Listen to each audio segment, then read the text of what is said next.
my dear colleague from Mexico. She introduced me. I'm Gulsah Kaya, and currently I live in the Netherlands and I work for Van Larenstein University of Applied Sciences in Welp in the Netherlands in Equine Sports and Business program.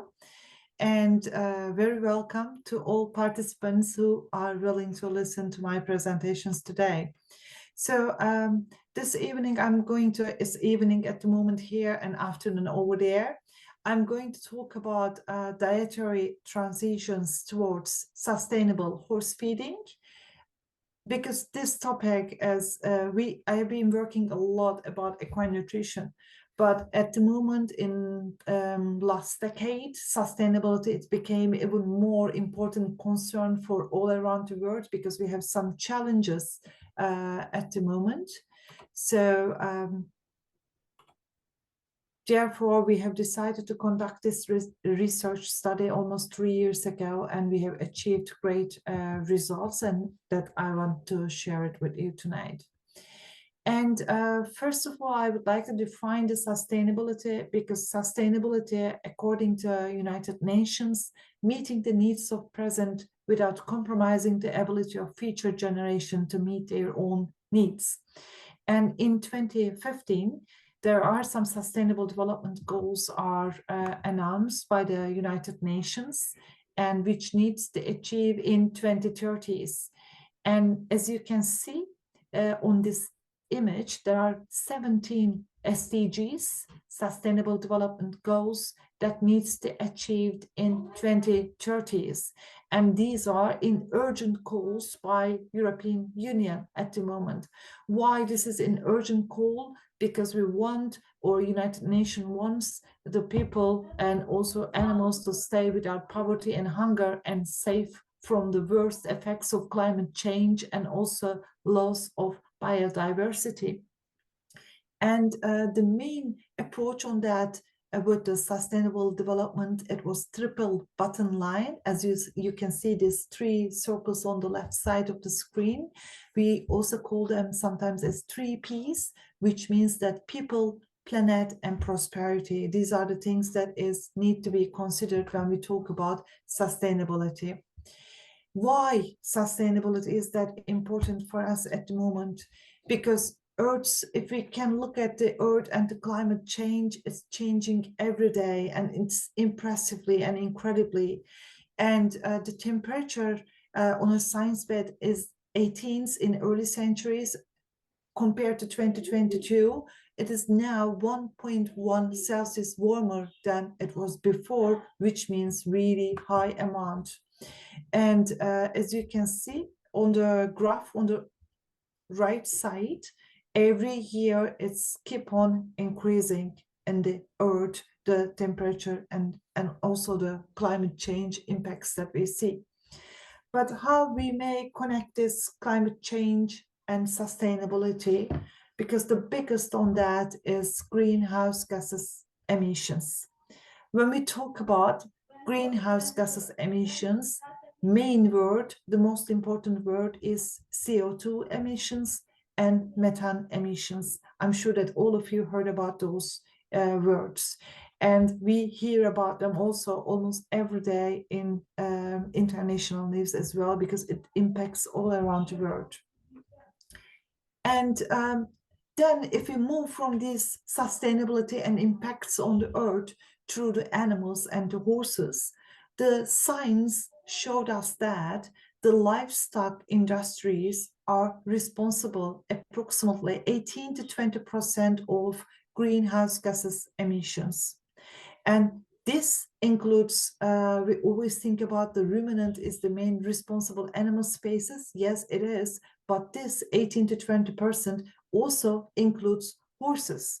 So therefore, we thought about how we can think about horse diet, horse nutrition, and how can it be the connection between all this climate change, sustainability, greenhouse gases emissions, and horses.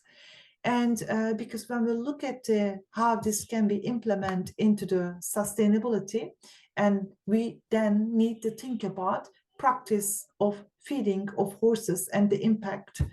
In Europe, we didn't count all the animal species all around the world, but we started with the Netherlands, and then we also implemented it through the Europe.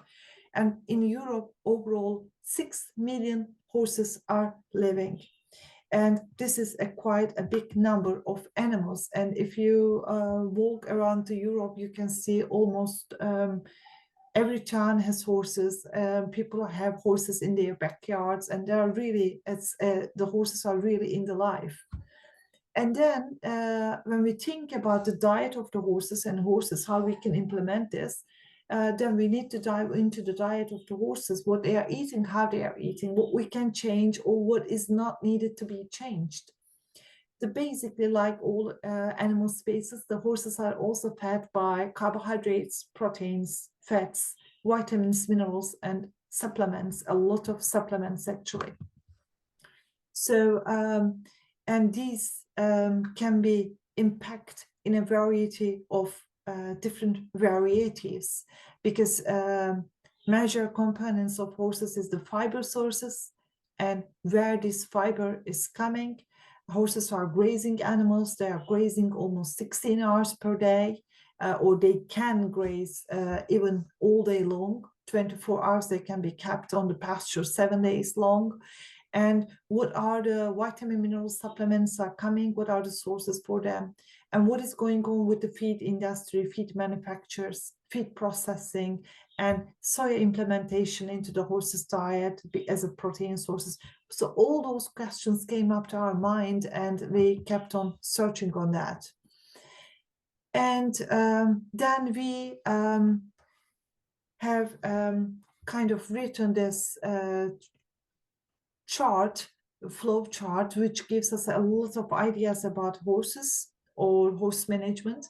Then we can divide this to horse feeding, land management, and manure management, because horse feeding is one part of it, but land management, because horses are grazing animals, how much spaces that they have used, and how is this pasture is treated by, which fertilizer are used, and how is the manure remover from the pasture are all also impact, and also which bedding materials are used, and where the collected manure is stored, and is it how far from the water sources, is it underlying a beton, or is it a concrete, or is just the soil. So there are a lot of factors in land management and also manure management, how this is impacting.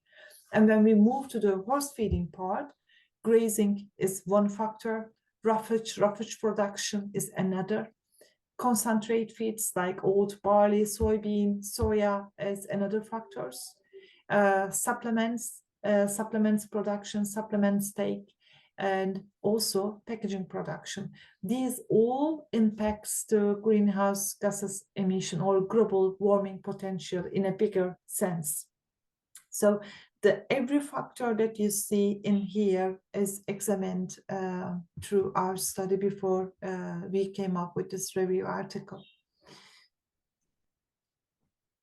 So if we go a little bit more step by step and start with the carbohydrates, carbohydrates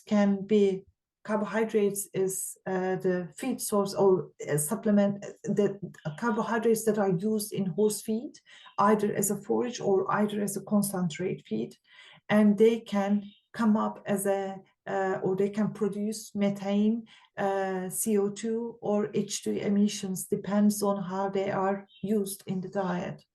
For example, if the horses are grazed, and we always recommend horses to be grazed in pasture, if the grazing intensity is too high, or if they are using a different grazing systems in a small pastures, it also impacts on the sustainability.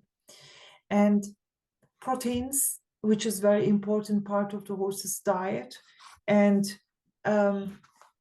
if the horses are received too much crude protein, this excreted in the urine as nitrogen, and this nitrogen excretion may increase the nitrogen load in the environment, and this may also impact negatively on the environment and the sustainability.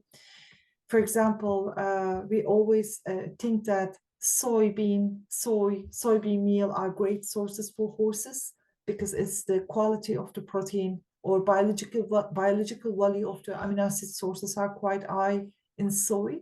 But if we look at the soy production last 50 years, it has increased from 27 million tons to 269 million tons, which causing environmental degradation.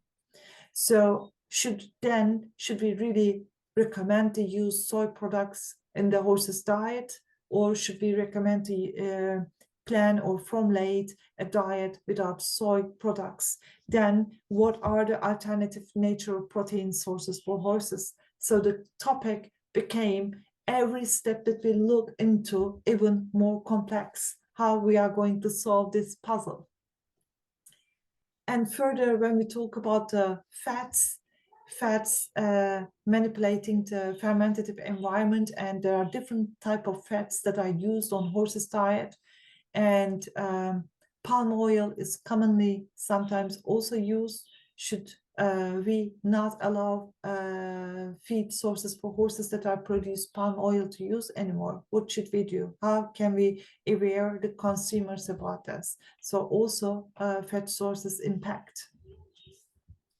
In horses' diets, there's another important consideration is the mineral use. Not only this sustainability part, but also the previous studies that I had done for the UK and Turkey feeding practices in racehorses, that we had always seen that mineral use is rather high, and or the supplement use is rather high in the horse's diet or recommended diets, but that doesn't mean always that it means the all minerals and vitamins requirements on horses. Sometimes it is overloaded, sometimes it is deficient. So and for the sustainability wise, if the mineral intake is above the recommended level, most of the time horse owners doesn't think about that, and they just think that, okay, it's really great that I use this supplement and my horse is safe, but it's not really like that. They cause a lot of interruption in the digestive tract as well, and those minerals are excreted through feces. And if these are excreted through feces, like cobalt, copper, manganese, and zinc, then they leaching and run off to the water sources again, and which are toxic to plants, microorganisms, and aquatic organisms as well, to the fisheries. So it's another factor, the horses' diets and uncontrollable or unbalanced or unnecessary use of supplements may impact on the environment. These were all our ideas during the dietary transition for sustainable horse feeding. And there was also, we thought about yeast products or probiotics or digestive enhancers, because if the digestibility is increased, then this means that less feed sources are used and the diet is kind of more sustainable, or maybe even methane emission is less. And the study that is conducted in 2015, this was also kind of supporting this idea to comparison on the yeast supplemented and unsupplemented diets. And other factors that is used as fertilizers in the pastures, because horses are grazing animals, so they need to be grazed, and these pastures need to be quite well treated, and excessive amount of nitrogen and phosphorus fertilizers, when they are used, they affect the groundwater, they impact on the waterways, and there are like kind of legislations in the Netherlands. And if we talk about here as a local, for the nitrogen and phosphorus use in the hectare for farmers, but this is not specific for horses, this is for specific for ruminants. So if we go through the legislations, even though for European Union legislations are quite strict and quite strong legislations, most of the legislations that we see for ruminants spaces, but we don't really see that for specifically for horses, also for the diet. So this is something, another factor that needs to be really out about in coming future. With all those senses, we had also conducted a research study. And first step that we checked the perception of sustainable horse feeding, because it was the most important part. At the end, human will change it more sustainable. And Chris Rogers, he was also part of my study. I think he's also here tonight with us. And we look at 338 or almost 400 surveys in the Netherlands. What is their expectations or what they are thinking about it? And most of the livery yards and small size yards attended to this survey study.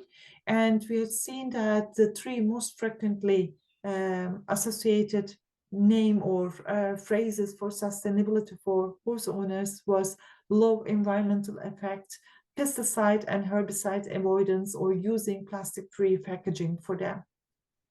But 90% of the respondents were considered about sustainability. So this means that the field is already thinking about sustainability. And when we asked the horse owners that, would you like to switch to more sustainable diet? It was really incredible because all participants who answered the survey said, yes, they are willing to feed their horses more sustainable diets. And as plastic-free packaging, feeding organic muesli, or feeding organic roughage, or stop feeding with soy products were the most top responses. Then we further dive into sustainability metrics and horse feeding to see what can be possible to do further, or what are the factors. Sometimes my screen is freezing. Okay, when we look at the sustainability metrics per horse per day,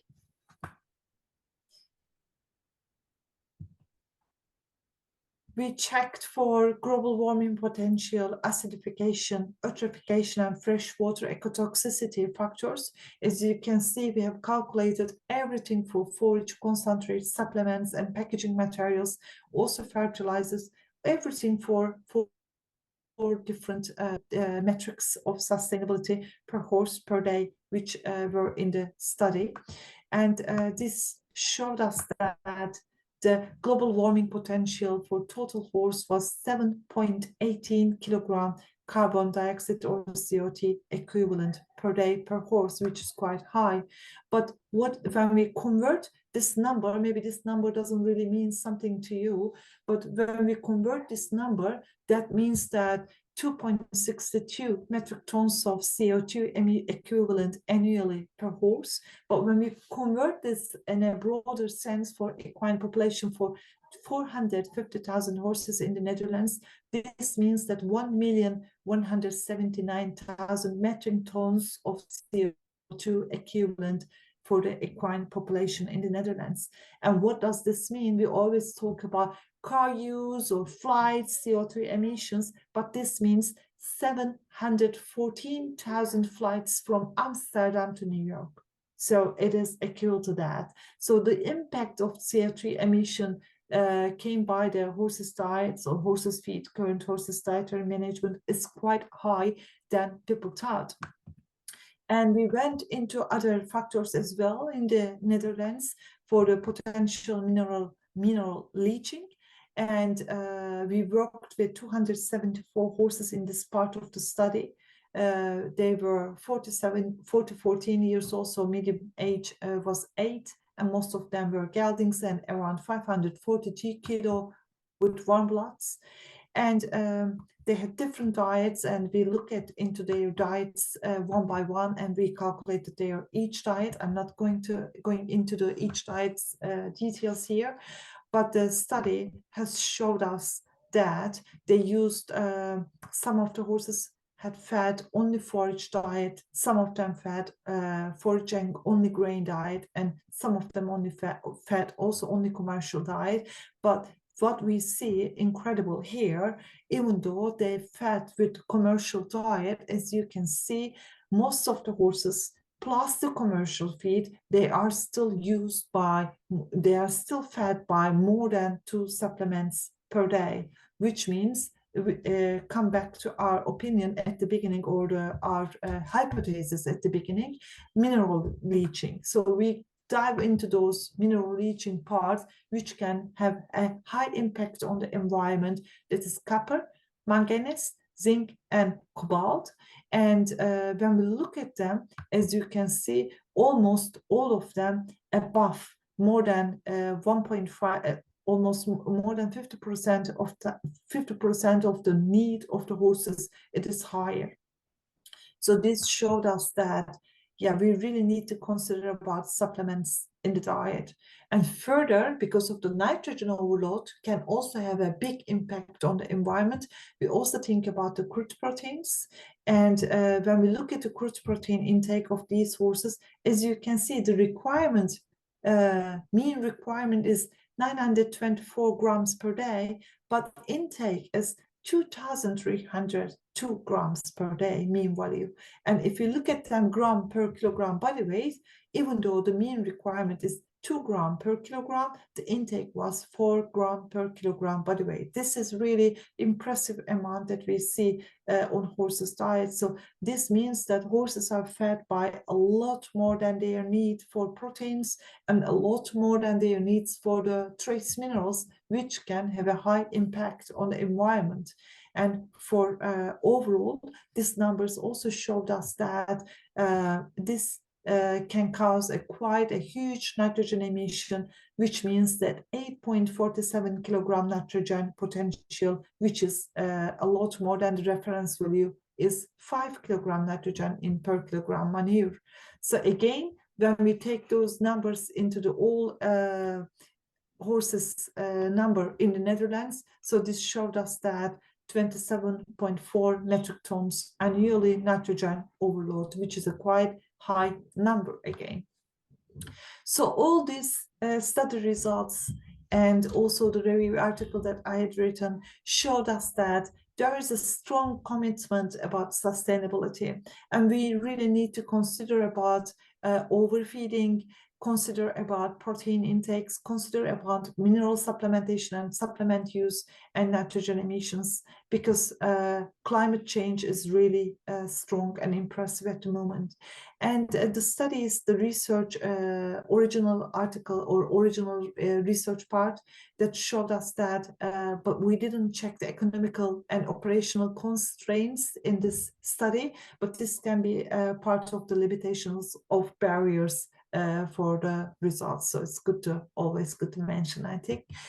And I would like to say many thanks to Van Larenstein, to university that I work, which provide us this opportunity to run this great research, and also NVO, which is funded organization to our research, and these are the references that I used during the research article. And thank you very much for your attention and listening to me. And if you have any questions, I'm more than happy to answer.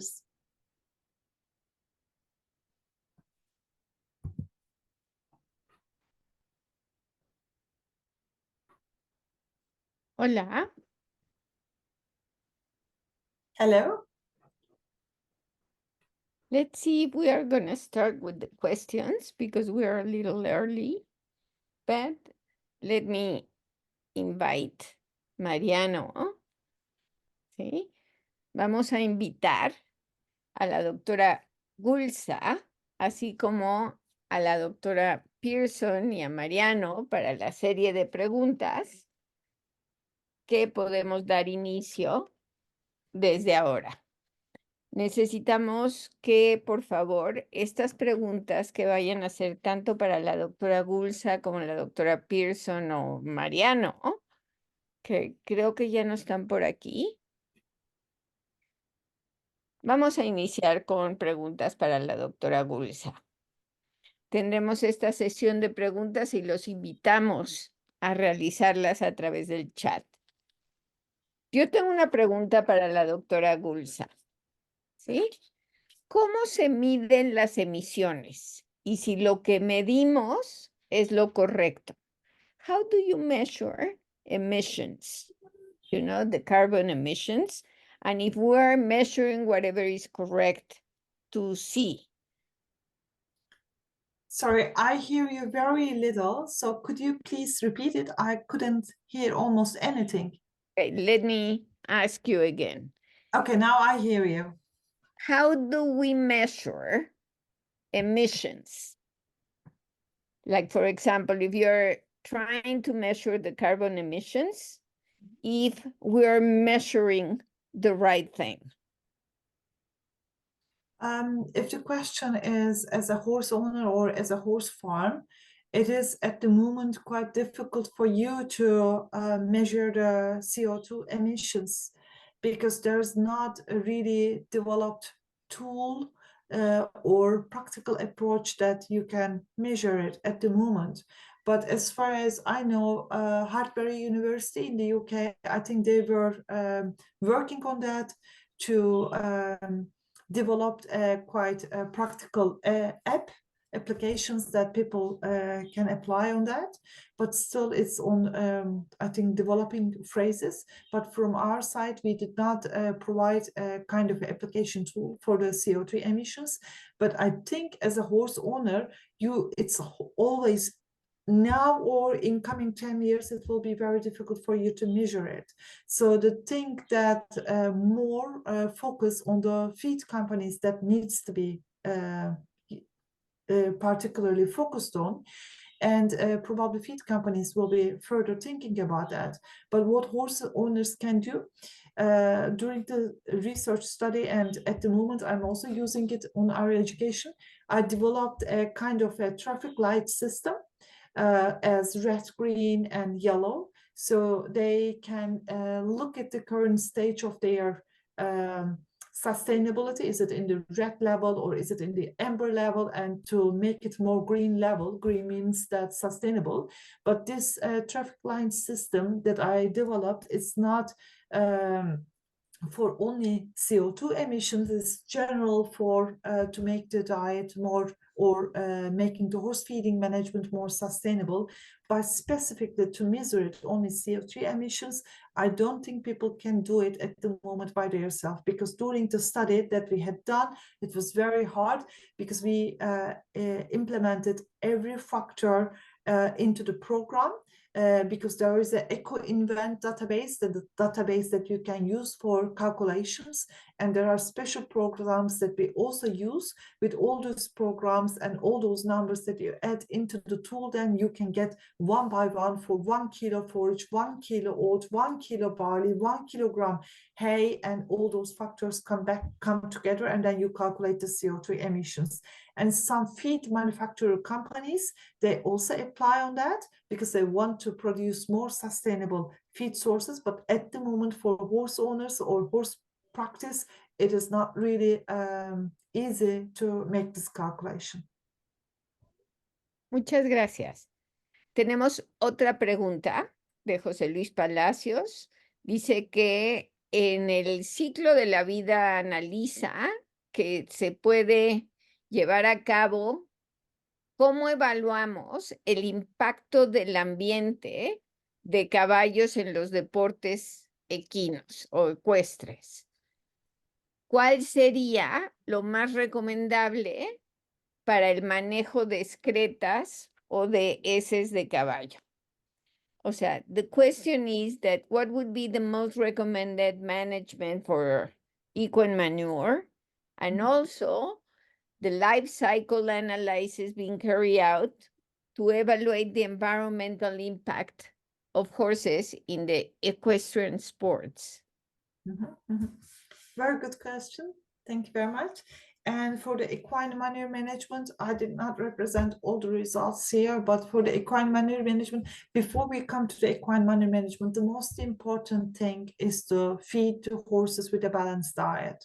Because whatever you do with the manure management, it's not the case. First, you need to help horses to produce or excrete a manure that is only needed or undigested by the body, not to feed horses with too high proteins, not to feed horses with too much mineral supplements, and decrease all those minerals in the manure which may impact the environment negatively. So for the manure management, what we see, first of all, the collecting manures from the yards or from the grazing areas, the pastures, day by day. That is quite important, daily manure collections. And then keeping those manures on a concrete load, which the base of the manure keeping should be beton or concrete. It should not be soil. And we also recommend, or if possible, if they have availabilities, we recommend containers to keep them in, so it's also not connected with the water. But if they don't have these possibilities, then keep the manure on top of a beton or concrete floor, and then keep it with a plastic wrap, which protects it from the rainfalls. But if all those possibilities, all those options are not possible as well, don't keep the manure close to the water sources. For example, in the Netherlands, this especially is very important for us because everywhere is canals. So everywhere is water. So if you don't apply those protection system, so this means that manure can easily access to the water sources. So it's a little bit extra important for the Netherlands or for this region, but it's everywhere. It is still very important how to protect the manure. And so where you are sending it, it can be used in the mushroom farms, it can be used in the as a biogas, as an energy. But yeah, the daily collections and also the where you store the manure, I think most important top two factors. Muchas gracias. Una pregunta, dice, excelente enfoque, nos dice Sergio Paz. En general, los problemas que se encuentran en Argentina están relacionados con exceso de nutrientes, ya que aquí la alimentación se basa en praderas y hay un uso de suplementos y complementos desconociendo el aporte de la pradera natural. En Europa tienen un problema similar. The question is that in Argentina, they use a lot of nutrients in the alimentation because they have big paddocks with the use, but they use supplements and complements because they don't know what is the whatever you're getting from the pasture in the natural form. So his question is that if in Europe you have a similar problem. Yes, very, very good questions. Actually, not only Argentina and only Europe, I've been consulting and working a lot of different parts of the world, from Japan to Turkey to now I hear Argentina, UK and Netherlands, in everywhere in Germany, in Europe. Even though the countries are too far different than each other, unfortunately, there is really common approach and also mistake on equine nutrition. They always use so many products because they think that horses cannot get what they need through the forage. So what they should do is not very different, but we always recommend that just very simple. Just feed the horses with a balanced diet, because the extra supplements that they give or they provide doesn't help the horses. It's just excreted by the feces or urine, so it's not used in the body. Or even though it negatively impacts because it unbalances the ratios in the body, in the digestive tract for the absorption. So we, if you don't know what is the levels of the pastures, they can easily send for the analysis, forage analysis, is to see that how is their forage quality before they add some supplements. And most of the time they also use some commercial feed like we see on our study, and plus 2 or more supplements. So what is this 2 or more supplements? There's no answer. Nobody knows. They just a very kind of a commercial approach, from the company's perspective, but it's their recommendation is use it if it is needed. But that the understanding of the field is, okay, if I use it, my horse will be stronger, my horse will be healthier. No, it's not the case. Just feed it as simple as possible. Thank you. There is another good question. Dice, gracias por su presentación. Quisiera saber si hay una repercusión de la adaptación del sistema digestivo en los caballos que quieren hacer una transición a algo más sustentable. ¿Cómo reducir los suplementos? What they're saying is that, is there a repercussion on the adaptation of the digestive system in some horses that you want to make them more sustainable? And how much or how do you recommend to reduce the supplements to make it sustainable? Yeah, how do I reduce? Yeah, the first thing that what they can do, very simple, even though they don't have opportunity to check for the all diets, maybe they can only look at few very, very simple things. Is this horse fed by enough forage? Last year, I'd written an article to Equus, one of the best equine magazines in the US. So you're very close by, so maybe you have access on that. The article was about, in 5 minutes you can calculate your horse's forage requirement. Who knows, just very simple math can easily calculate their horse's forage requirement. First step is just to calculate your horse's forage requirement. Just feed with the meat. Second step is at least to calculate crude protein intake of your horses, the protein intake by forage and plus with the commercial feed or with soybean and etc. If it is too much, then decrease it. And the third step is look at the supplements. Look at the supplements and the commercial feeds that you are giving. You will see most of them have the same things in it: copper, cobalt, zinc, and magnesium. At least look at those 4 trace minerals that are very important at the moment. So you can already improve a lot of things on your horse's diet just attending these congresses.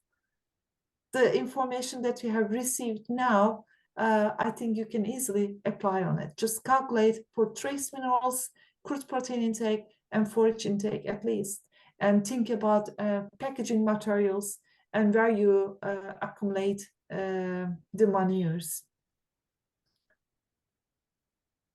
Thank you so much for that answer. Aquí, doctora Gulash, en la práctica de campo en México normalmente prenden fuego después de cosechar, lo que debilita la tierra.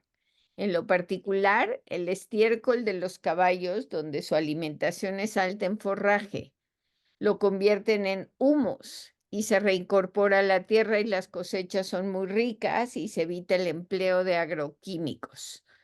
What's your opinion? Dicen que what it's a common practice in Mexico is to fire the pasture after they pick up all the food that they need. Look, this debilitates the land, in particular the humus that the land has. And they reincorporate that to the land, and then the harvest will be very rich. And whatever they do is to avoid agrochemical, to put chemicals in the land. What's your opinion about that? They fire the land, but afterwards, are they still using the kind of fertilizers or not? Nothing. No fertilizers. They're only firing the land. But my recommendation would be, I can't say either it is good or bad, or what to do, but what I can recommend to make a soil analysis, because basically before you use either any fertilizers or not, we always recommend to use soil analysis in the lab. And according to soil analysis, the test of the soil will also give you a recommendations what fertilizers that needs to be used for this land, what is missing in the soil, or what is really excreted. And according to that, you can make your soil rich. You don't need to fire or burn the full pasture. But this is also a tradition in a lot of different places as well. And it is commonly used practice in warm countries. In cold countries, they don't really, if the climate is cold, they don't really apply this practice, but in warm countries, they apply this practice. So I know it very well.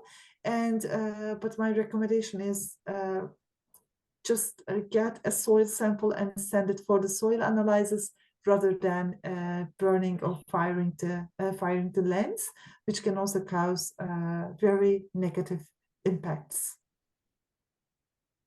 Thank you. Hay otra pregunta de cuántas calorías tiene un concentrado para caballos de carrera.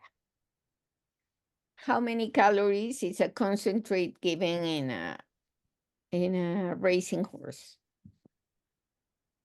Calories. Is what they ask. Okay. Yeah, thank you for the question. For the racehorses, it's not, this is a little bit out of this sustainability topic, but I can easily answer this question with my quite long experiences on the race industry. For the racehorses, it depends. We can't really say that amount of calorie the horses needs, because depends on the horse's breed, depends on the level of the racehorse's activity. It changes, but mostly like thoroughbred horses or Arabian horses that you see on the race horses. And I might say that it's a quite intensive activity to racing the horses. So it will be the top level of energy, but it depends on the body weight, the exercise level that they do, and body condition scoring. So rather than giving you numbers, there are way of calculation that to understand how much calories that they need. So these tools will give them the correct numbers. Thank you, Dr. Gulsah. There is another one. There is a comment that the implementation of trees around the areas of oil producing land could help to reduce the nitrogen in the soil. Could that happen? De que si la implementación de árboles alrededor de los petroleros pueden ayudar a disminuir el nitrógeno en el suelo. This question I don't really know, because it's more kind of a question about agriculture. So I'm not really sure about the answer of this question. Sorry. Let me see. There are comments around the chat that you can check, because there are comments and they're not questions. So that will be nice for you to see. And there is a question that I don't know how to interpret. They're talking about agroforestry. Mm-hmm. I don't know what it means. Yes, it's just the keywords, but I also do not really get their questions. Yeah. I don't know. So if I get the question, I will try to answer. Yeah, I know. I'm trying to review all this, but most of them are going to be talking about thanking you for Thank an you. excellent presentation. And we all thank you, as Naekina, because there is multiple people here. I mean, I'm talking about almost 400 people around and out that is listening to your presentation, which we are very thankful. There is one more. That is José Luis Palacios, dicen, considerando los tres pilares de la sostenibilidad, economía, social y ambiental, a grandes rasgos, ¿cómo debería de ser una alimentación sustentable en un hípico? Is considering the three pillars of sustainability, that is economy, social, and environment, in just rounding up, how should it be the feeding sustainability in a equestrian center? In the equestrian center, at least the research that was focused on, we're more focused. We have more focused on the planet and environmental impact, because we wanted to see how much they are impacting the environment and how much that is impacting environment with water sources, with toxication to the plants and so on, and the air, and with the climate change. So our focus point was planet, actually. But this, of course, the planet is connected with the people and also prosperity with the economic phases. But this part we did not measure. But if something is impacting on the planet, they also impact the people. They also impact the economic values as well. But this part, we did not really search on that. And I think it's quite hard to look into that for horses, if the horses are not used as a food sources in human diet, then you can't really look for that. For ruminants, for example, the sustainability research is very different. They have very different setup than we have, because the ruminants are also on the plate of human. Then there's a very different setup on research. But for horses, it's a very different setup. So maybe it's good to mention this remark. And there is a last question that los árboles alrededor de un paddock pueden ayudar a disminuir el nitrógeno de la tierra.